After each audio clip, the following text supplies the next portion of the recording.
Hello viewers, once again you're welcome to Anatomy Simplified 365. In today's video we're going to learn about the scapula or the shoulder blade. What is the scapula? The scapula is a triangular shaped bone that is flat and it's located at the upper thoracic region. This scapula forms the dorsal aspect or the posterior aspect of the rib cage.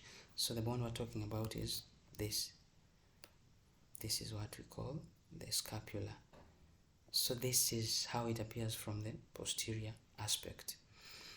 And it forms these joints with the humerus right here, with the clavicle, it forms there.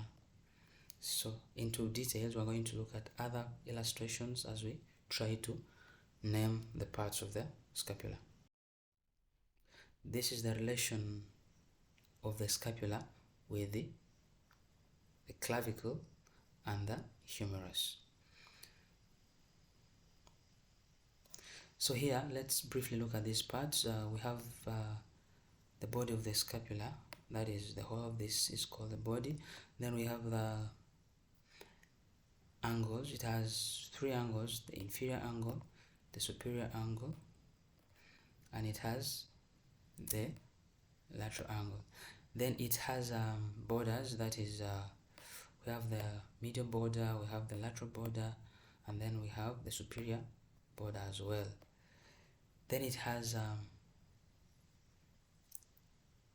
other parts which are on the posterior aspect. Here we have the acromion, that is right here. Then we have the coracoid process, that is right here. Let's look at another view or illustration to know the other parts into details. So right here, this is what we have. If you look at the scapula from the posterior side, this is what you see. This is the spine of the scapula, that is right here, and ends with this acromion, forms it there. And right here we have the acromion angle. We have the glenoid cavity here where the head of the humerus articulates to form the shoulder joint. Then we have the lateral angle that we talked about. One of the three angles is the lateral angle. Then we have the spine.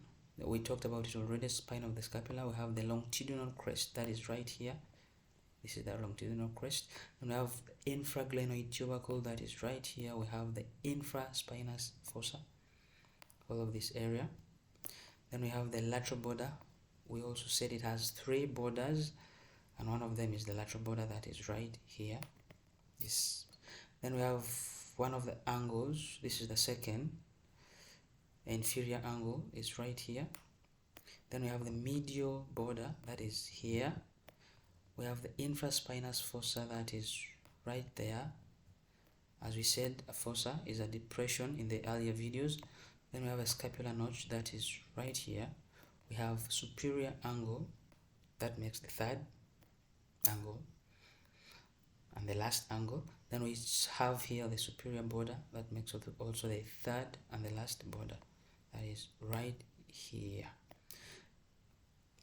So briefly, these are the parts we can talk about. We have the coracoid process, that is right here. It forms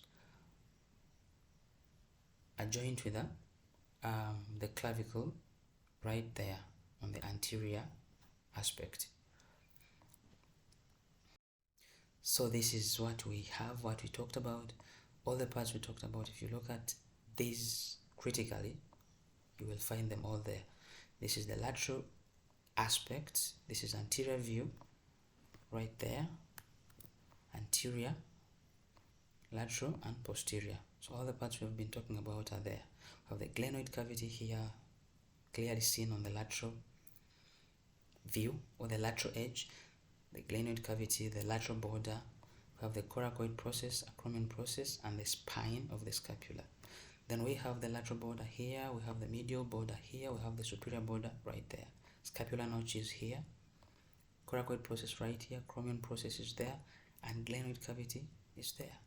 Then we have the spine of the scapula right there, infraspinous fossa is right here, supraspinous is right there, medial border, lateral border, acromion process. These are the same things we talked about.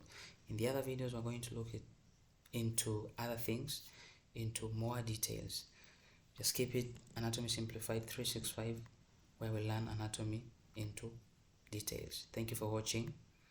Let's see again in the next video.